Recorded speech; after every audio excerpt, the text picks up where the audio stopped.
सूर्य की पहली किरण जब हमारे कमरे में आती है तो वह हमें यह याद दिलाती है कि आपकी दया हर सुबह नई होती है। जैसे सूरज अंधकार को मिटा देता है, वैसे ही आपका प्रकाश हमारे जीवन के हर अंधेरे को दूर कर देता है। प्रभु, हम स्वीकार करते हैं कि बीता हुआ कल आपकी कृपा से भरा हुआ था। आपने हमें सुरक्षित रखा, हमारे कदमों को दिशा दी और कठिनाइयों में भी हमें संभाला। लेकिन आज जब हम एक नए दिन की दहलीज पर खड़े हैं तो हम आपसे प्रार्थना करते हैं, प्रभु आज भी हमारे साथ चले, हमारे हर कार्य में, हर विचार में और हर निर्णय में आपकी इच्छा पूरी हो। हे प्रभु, हम इस दिन की शुरुआत आपके पवित्र नाम से करते हैं। हम चाहते हैं कि हमारा दिन आपके प्रेम से, आपकी शांति से और आपकी आशीषों से भर जाए। जब हम अपने कामों में निकले तो आप हमारे मार्गदर्शक बने। जब हम किसी से बात करें तो हमारे शब्दों में आपका प्रेम झलके। जब हम किसी कठिन परिस्थिति में पड़े तो हमें धैर्य और विवेक प्रदान करें। प्रभु, हमें आज इस दिन को पवित्र बनाए रखने में सहायता करें। हमें अपने वचनों के अनुसार चलना सिखाएं। हमें याद रहे कि हर कार्य आपके लिए है, न कि मनुष्यों के लिए। हमें अपने समय, अपनी ऊर्जा और अपनी वाणी का उपयोग अच्छे कार्यों में करने दें। हे प्रभु, आज हम अपने परिवार को भी आपके हाथों में सौंपते हैं। हमारे माता पिता, पति पत्नी, बच्चे, भाई बहन, सब पर आपकी कृपा बनी रहे। जो आज काम पर जा रहे हैं उन्हें सुरक्षित पहुंचाएं। जो घर में हैं उन्हें शांति दें। जो बीमार है उन्हें चंगाई दें। जो निराश है उन्हें आशा दें। प्रभु, आज हम उन लोगों के लिए भी प्रार्थना करते हैं जो संघर्ष में हैं, जिनके पास भोजन नहीं है, जिनके पास घर नहीं है, जो बेरोजगार है, जो अकेले हैं या जिनका कोई सहारा नहीं है। प्रभु, आप उनके लिए भी पिता हैं। उनकी पुकार सुने और उनकी जरूरतें पूरी करें। हे प्रभु, जब हम दिन भर की भागदौड़ में व्यस्त हो तब भी हमें याद रहे कि आप हमारे साथ हैं। हमें यह भूलने दें कि हर सांस, हर क्षण आपकी दया से है। जब हम किसी कठिन निर्णय का सामना करें तो आपकी आत्मा हमें सही दिशा दिखाए। जब हम थक जाए तो आपकी उपस्थिति हमें नई शक्ति दे। प्रभु, हमारे मन को शुद्ध रखें। हमें बुरे विचारों, क्रोध, ईर्ष्या, घमंड और चिंता से दूर रखें। हमें नम्र, संयमी और क्षमाशील बनाएं। हमें ऐसा हृदय दें जो दूसरों की भलाई में आनंदित हो। हे प्रभु, हमें आज दूसरों के लिए आशीष बनने का अवसर दें। हमें ऐसे शब्द बोलने दें जो किसी को उत्साहित करे, न कि तोड़े। हमें ऐसे हाथ दें जो किसी की मदद करें, न कि नुकसान पहुंचाएं। हमें ऐसे कदम दें जो शांति के मार्ग पर चलें। प्रभु, जब हम अपने काम पर निकले तो हमें ईमानदारी, मेहनत और समर्पण की भावना दें। हमारे कामों में आपकी आशीष हो ताकि हम जो कुछ भी करें उसमें सफलता मिले। हमें यह सिखाएं कि हमारा काम केवल आमदनी का साधन नहीं बल्कि आपकी महिमा के लिए है। हे प्रभु, हमारी आंखों को खोले ताकि हम आपके चमत्कारों को देख सकें। हमारी कानों को खोले ताकि हम आपके वचनों को सुन सकें। हमारे हृदय को खोले ताकि हम आपके प्रेम को महसूस कर सकें। हमें आत्मा में जागृत रखें ताकि हम संसार की व्यर्थ बातों में न खो जाएं। प्रभु, जब हमारे सामने प्रलोभन आए तो हमें अपनी आत्मा की शक्ति से मजबूत करें। हमें संसार की बुराइयों से बचाएं। हमें उस मार्ग से दूर रखें जो विनाश की ओर जाता है और उस मार्ग पर चलाएं जो जीवन की ओर ले जाता है। हे प्रभु, जब हम किसी परेशानी का सामना करें तो हमें यह याद दिलाएं कि आप हमारे साथ हैं। आप हमारी चट्टान, हमारी ढाल और हमारे उद्धारकर्ता हैं। जब कोई हमारे विरुद्ध बोले तो हमें शांत रहने की कृपा दें। जब कोई हमें आहत करे तो हमें क्षमा करना सिखाएं। हम चाहते हैं कि यह सुबह केवल हमारी नहीं बल्कि हर उस व्यक्ति की हो जो आप पर भरोसा करता है। हर घर में आपकी उपस्थिति महसूस की जाए। हर हृदय में आपकी शांति बस जाए। हर परिवार में आपका प्रेम बढ़े। हे प्रभु, हम अपने देश, अपने शहर, अपने पड़ोस के लिए भी प्रार्थना करते हैं। हमारे देश में शांति बनी रहे, गरीबी मिटे और हर व्यक्ति आपके प्रेम को जाने। हमारे नेताओं को बुद्धि दे ताकि वे न्यायपूर्ण निर्णय लें। प्रभु, आज का दिन विशेष है क्योंकि यह आपका दिया हुआ है। इसलिए हम ये प्रतिज्ञा करते हैं कि हम इस दिन को व्यर्थ नहीं जाने देंगे। हम प्रेम से बोलेंगे, नम्रता से चलेंगे और सच्चाई में जिएंगे। हे प्रभु, हम ये भी स्वीकार करते हैं कि हम कमजोर हैं। हमसे गलती हो सकती है, हमसे किसी को ठेस पहुंच सकती है। लेकिन प्रभु, कृपया हमें क्षमा करें। हमें हर क्षण यह एहसास रहे कि हम आपके अनुग्रह के बिना कुछ नहीं हैं। जब हम दूसरों के साथ बातचीत करें तो हमें विवेक दें। जब हम किसी निर्णय के मोड़ पर हों तो आपकी आत्मा हमें सही मार्ग दिखाए। जब हम थक जाएं तो आपकी उपस्थिति में विश्राम पाएं। प्रभु, हमारे भीतर एक धन्यवाद पूर्ण हृदय जगाएं। हमें शिकायत करने, धन्यवाद देना सिखाएं। हमें यह देखने की समझ दें कि हर परिस्थिति में कुछ अच्छा छिपा है। हमें हर छोटी बड़ी आशीष के लिए आभारी बनाएं। हे प्रभु, जैसे सूरज की किरणें धरती को जीवन देती हैं, वैसे ही आपकी आत्मा हमारे भीतर जीवन भर दे। हमारे विचारों को शुद्ध करे, हमारे मन को शांत करे और हमारे कार्यों को अर्थपूर्ण बनाए। प्रभु, हमें ऐसा जीवन जीने दें जो दूसरों के लिए प्रकाश का कारण बने। जब लोग हमें देखें तो वे आपके प्रेम को देखें। जब वे हमारे शब्द सुने तो उन्हें आपकी सच्चाई का एहसास हो।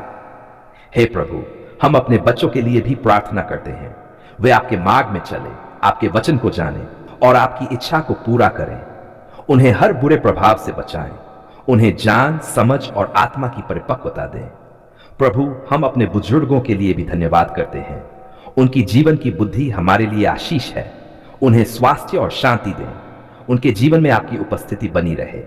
जब हम जीवन और मृत्यु के पेड़ की बात करते हैं तो यह केवल एक धार्मिक प्रतीक नहीं है, बल्कि एक गहरी आत्मिक सच्चाई का दर्पण है। यह वह रहस्य है जो सृष्टि के आरंभ से ही मानव इतिहास में गूंजता आ रहा है। जीवन का पेड़ और मृत्यु का पेड़ दोनों मिलकर मानव की आत्मिक स्थिति को दर्शाते हैं। एक मार्ग जीवन की ओर ले जाता है और दूसरा मृत्यु की ओर। इन दोनों पेड़ों की कहानी हमें यह सिखाती है कि हमारा चुनाव ही हमारे जीवन की दिशा तय करता है। पवित्र बाइबल के अनुसार जब परमेश्वर ने धरती की रचना की तो उसने एक अद्भुत बगीचा बनाया जिसे एदन का बगीचा कहा गया। उस बगीचे में हर प्रकार के सुंदर और फलदार पेड़ लगाए गए। उनमें दो पेड़ विशेष रूप से उल्लेखनीय थे, जीवन का पेड़ और भले और बुरे के ज्ञान का पेड़।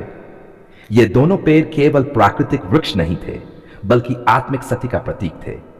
जीवन का पेड़ परमेश्वर की उपस्थिति और उसकी शाश्वत जीवनदायिनी शक्ति का प्रतीक था। यह उस आत्मिक संबंध को दर्शाता था जो मनुष्य और परमेश्वर के बीच होना चाहिए था। एक ऐसा संबंध जिसमें मृत्यु का कोई अस्तित्व नहीं, केवल जीवन, प्रेम और शांति थी। इस पेड़ का फल परमेश्वर के जीवन से भरा हुआ था। जो भी उसे जुड़ा रहता वह अमरता और आनंद का अनुभव करता। दूसरी ओर भले और बुरे के ज्ञान का पेड़ आत्मनिर्भरता और अवज्ञा का प्रतीक था। यह वह वृक्ष था जो मनुष्य को यह भ्रम देता था कि वह परमेश्वर के बिना भी अपने जीवन का मार्ग तय कर सकता है।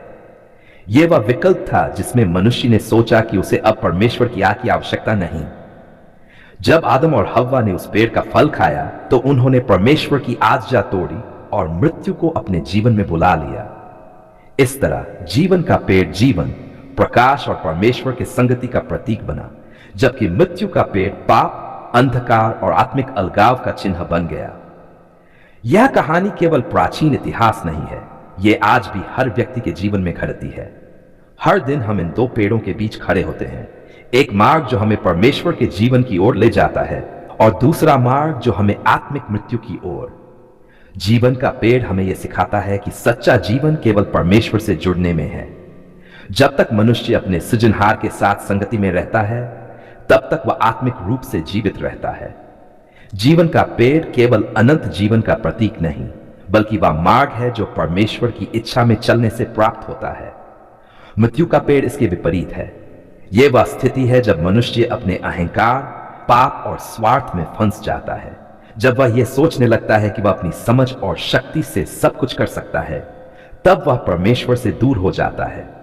परमेश्वर से अलग होना ही आत्मिक मृत्यु है। इस मृत्यु में शरीर जीवित दिख सकता है, लेकिन आत्मा अंदर से मुरझा जाती है। जीवन का पेड़ आज भी हमें बुला रहा है। यह वह मार्ग है जो मसीह यीशु के माध्यम से पुनः खोला गया है। जब आदम के पाप के कारण जीवन का पेड़ बंद हो गया था, तब मसीह ने अपने क्रूस पर मृत्यु के द्वारा उस मार्ग को फिर से खोल दिया। क्रूस स्वयं जीवन का पेड़ बन गया, क्योंकि उसी पर मसीह ने मृत्यु को हराया और जीवन को फिर से स्थापित किया। यीशु मसीह ने कहा, मैं ही मार्ग, सत्य और जीवन हूं। इसका अर्थ यही है कि जो कोई मसीह में विश्वास करता है वह जीवन के पेड़ से जुड़ जाता है। वह आत्मिक रूप से जीवित हो जाता है, क्योंकि उसमें परमेश्वर का आत्मा बसता है।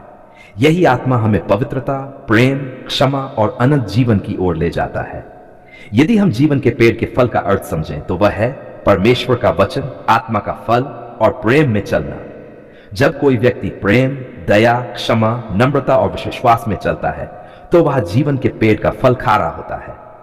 उसके जीवन में शांति होती है, उसकी आत्मा आनंदित रहती है और वह दूसरों के लिए आशीष बनता है। इसके विपरीत मृत्यु के पेड़ के फल कड़वे होते हैं। घृणा, ईर्ष्या, लोभ, क्रोध, झूठ और पाप। जो व्यक्ति इन चीजों में जीता है वह धीरे धीरे आत्मिक रूप से मर जाता है। उसकी आत्मा में शांति नहीं रहती और वह भीतर से खाली महसूस करता है। यह वही मृत्यु है जो एदन के बगीचे में शुरू हुई थी, परमेश्वर से अलगाव की मृत्यु। जीवन का पेड़ केवल बाइबल का हिस्सा नहीं, यह हर धर्म और संस्कृति में किसी न किसी रूप में मिलता है।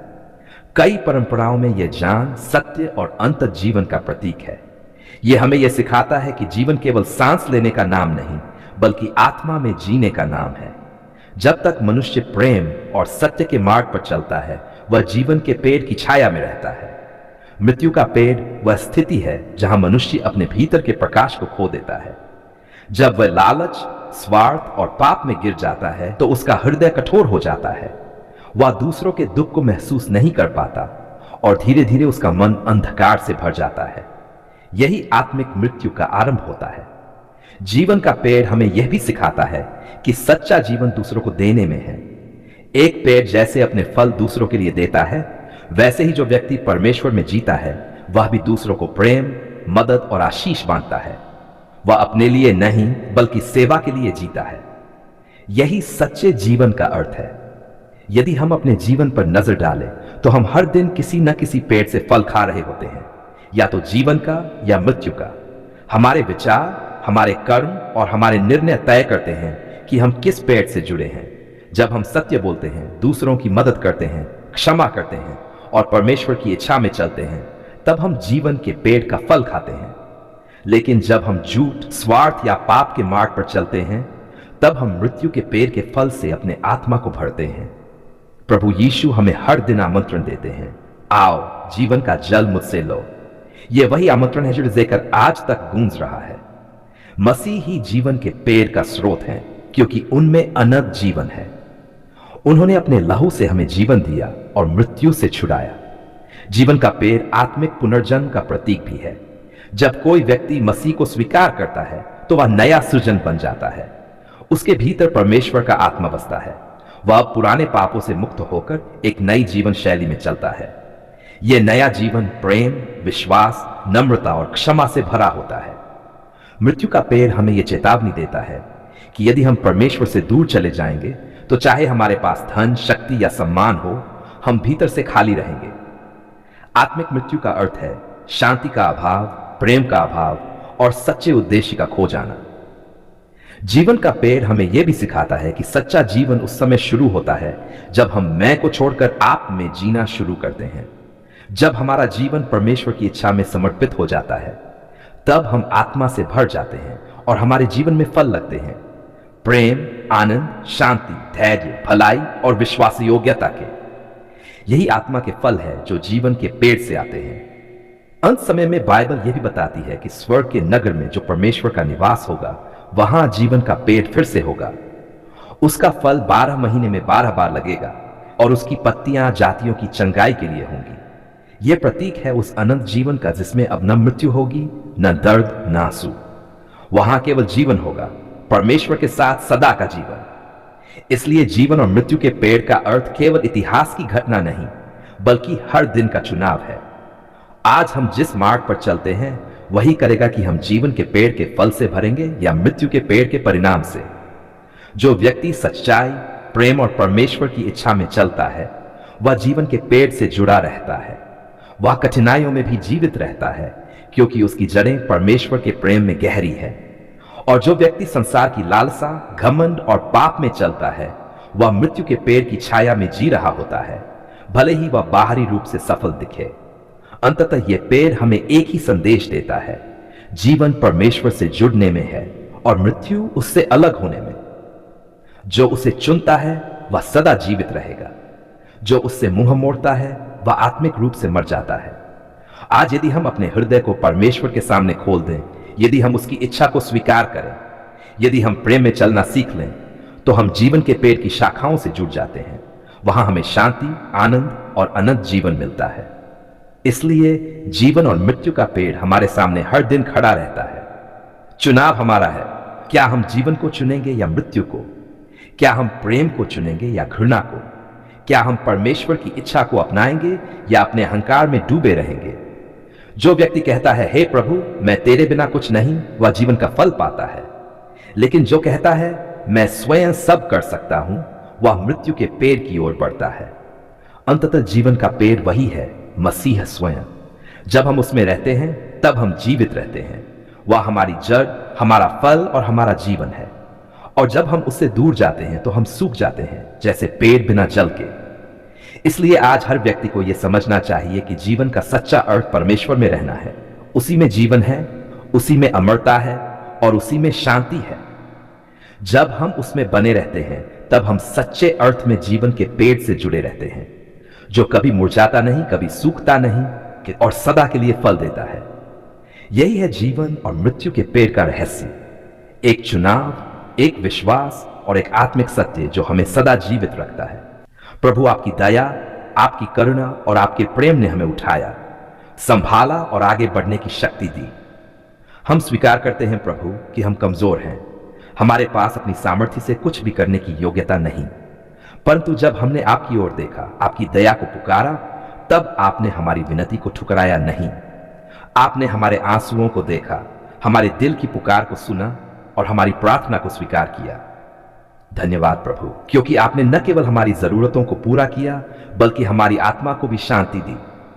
आपने हमारे भय को विश्वास में बदला, हमारी अशांति को विश्राम में बदला और हमारी सूखी आत्मा में फिर से जीवन का स्रोत बहा दिया।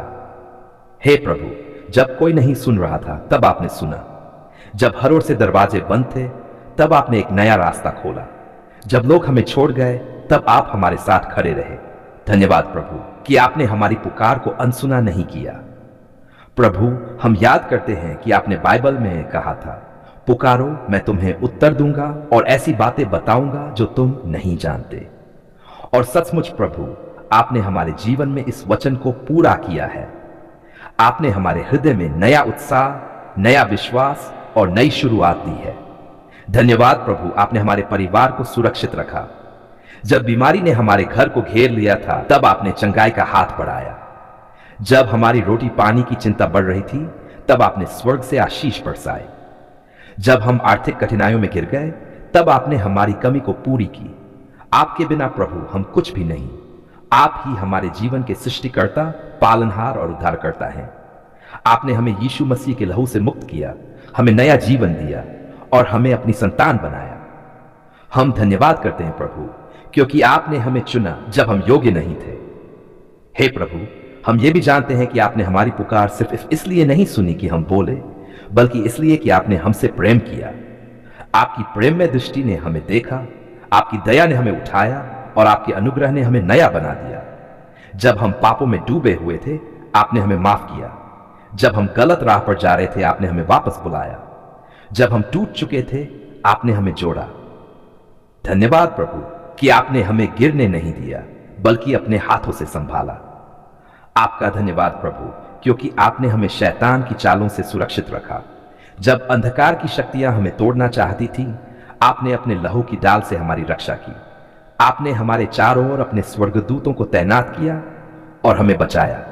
हे प्रभु, जब हमारे जीवन में आंधी चली तब आपने ही हमारे नाव को डूबने से बचाया। आपने हमारे हृदय में कहा, डरो मत क्योंकि मैं तुम्हारे साथ हूं, और वह वचन हमारे लिए जीवन का आधार बन गया। धन्यवाद प्रभु कि आपने हमें विश्वास की आंखें दी जिससे हम परिस्थितियों के पार देख सकें। आपने हमें सिखाया कि भले ही सब कुछ टूट जाए लेकिन यदि हम आपका हाथ थामे रहें तो कोई भी हमें गिरा नहीं सकता। प्रभु, आपने हमारी पुकार सुनकर हमें सिर्फ राहत नहीं दी बल्कि हमें रूपांतरित किया। आपने हमारी सोच को बदला, हमारे मन को नया बनाया और हमारे जीवन को अपने उद्देश्य के अनुरूप डाला। आज हम समझते हैं कि हर संघर्ष, हर आंसू, हर परीक्षा का एक दिव्य कारण था। आपने हमें आंधियों में इसलिए रखा ताकि हम मजबूत बने, ताकि हमारा विश्वास और गहरा हो। धन्यवाद प्रभु कि आपने हमें सिखाया हार के बीच में भी आशा रखना, अंधेरे में भी उजाला देखना और दर्द के बीच में भी आपका धन्यवाद करना। क्योंकि जब हमने धन्यवाद दिया तभी आपने हमारी जंजीरों को तोड़ा, जैसे पौलुस और सीलास ने जेल में गाते हुए आपकी स्तुति की। वैसे ही प्रभु हमने भी अपनी कठिनाइयों में आपको धन्यवाद कहा और तब आपने हमारी बंदिशों को खोल दिया। आप सच्चे, जीवित और विश्वसनीय परमेश्वर हैं। धन्यवाद प्रभु, क्योंकि आपने हमारे बच्चों को सुरक्षित रखा, हमारे घर को शांति दी, हमारे रिश्तों में मेल कराया और हमारे हृदय में प्रेम बोया। आपने हमारे बीते दर्द को मिटाकर नई आशा दी। प्रभु, आप ही हमारे जीवन की शिला हैं, जिस पर हम दृढ़ता से खड़े हैं। जब संसार हमें हिलाने की कोशिश करता है, तब आपका वचन हमें स्थिर रखता है। आपका धन्यवाद प्रभु कि आपने हमारी पुकार सुनकर हमें उस राह पर चलाया जो जीवन की ओर ले जाती है। आपने हमें सिखाया कि हर निर्णय में आपकी इच्छा सर्वोपरि है। जब हम अपनी समझ पर निर्भर थे, हम भटक गए, पर जब हमने आपके मार्गदर्शन को स्वीकार किया, तब आपने हमें सही दिशा में आगे बढ़ाया। आपने हमारी गलतियों को माफ किया और हमें नया अवसर दिया। प्रभु, आज हम सिर झुकाकर आपका धन्यवाद करते हैं कि आपने हमें झुकना सिखाया, क्योंकि जो झुकता है वही ऊंचा उठाया जाता है। आपने हमें सिखाया कि नम्रता में ही महिमा है और क्षमा में ही शांति। हम आपके धन्यवाद में यह भी कहते हैं, प्रभु, आपने हमें सिखाया कि आशीषें केवल पाने के लिए नहीं, बांटने के लिए हैं। आपने हमें दूसरों के प्रति करुणा दी ताकि हम आपके प्रेम के साधन बन सकें। धन्यवाद प्रभु कि आपने हमारी पुकार सुनकर हमें दूसरों की पुकार सुनने की संवेदना दी।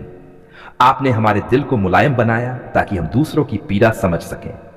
आपका धन्यवाद प्रभु कि आपने हमारे जीवन को अर्थ दिया। जब हमें लगा कि सब व्यर्थ है, आपने कहा, तू मेरे लिए अनमोल है, और वह शब्द हमारे दिल में बस गए। आपने हमारी पुकार को सुना, हमारी आशा को पुनर्जीवित किया और हमें इस विश्वास में दृढ़ किया कि चाहे कुछ भी हो जाए, आपका प्रेम सदा स्थिर रहेगा। हम आपके पवित्र नाम की स्तुति करते हैं। आपका धन्यवाद करते हैं उस क्रूस के लिए जहां हमारे पापों का दाम चुका दिया गया। धन्यवाद प्रभु कि आपने हमें बचाया, हमें नया जीवन दिया और हमें अपनी ज्योति का पात्र बनाया। हम ये भी धन्यवाद करते हैं प्रभु कि आपने हमारी आत्मिक आंखें खोली ताकि हम आपके अद्भुत कामों को देख सकें। आपने हमारे जीवन को साधारण से असाधारण बनाया। आपका धन्यवाद प्रभु क्योंकि आपने हमारी पुकार सुनी और हमें सिखाया कि हर देरी आपकी योजना का हिस्सा है। जब हमने अधीरता दिखाई, आपने हमें धैर्य सिखाया। जब हमने संदेह किया, आपने हमें विश्वास दिलाया। हे प्रभु, आज हम पूरे हृदय से आपको धन्यवाद देते हैं। हम आपको अपनी आराधना, अपनी स्तुति और अपना जीवन समर्पित करते हैं। आप ही हमारे जीवन का केंद्र हैं। हम प्रार्थना करते हैं प्रभु, हमें सदैव ऐसा हृदय दें जो कृतज्ञ बना रहे, कभी भी आपके आशीर्वादों को हल्का न समझें। हमें वह विनम्रता दें जिससे हम हर परिस्थिति में धन्यवाद प्रभु कह सकें। धन्यवाद प्रभु कि आपने हमारी पुकार सुन ली है। अब हमारा जीवन आपकी गवाही बने। हमारी हर सांस आपके नाम का गुणगान करे। हमारी हर क्रिया आपके प्रेम को दर्शाए। हम आपके आभारी हैं प्रभु कि आपने हमारे लिए जो शुरू किया है उसे पूरा करेंगे, क्योंकि आपका वचन कहता है जो काम तुम में शुरू किया गया है वह उसे पूरा करेगा। प्रभु, हम आपकी महिमा के लिए जीना चाहते हैं। हमें वह शक्ति दें कि हम दूसरों के लिए आशीष बने। जैसे आपने हमें सुना, वैसे ही हम भी दूसरों की पुकार सुने और उन्हें आपके प्रेम की ओर ले जाएं। धन्यवाद प्रभु, आपने हमारी पुकार सुन ली है। अब हम आपके मार्ग में चलेंगे, आपके प्रकाश में रहेंगे और आपकी महिमा को फैलाएंगे। आपके अद्भुत नाम में आमीन।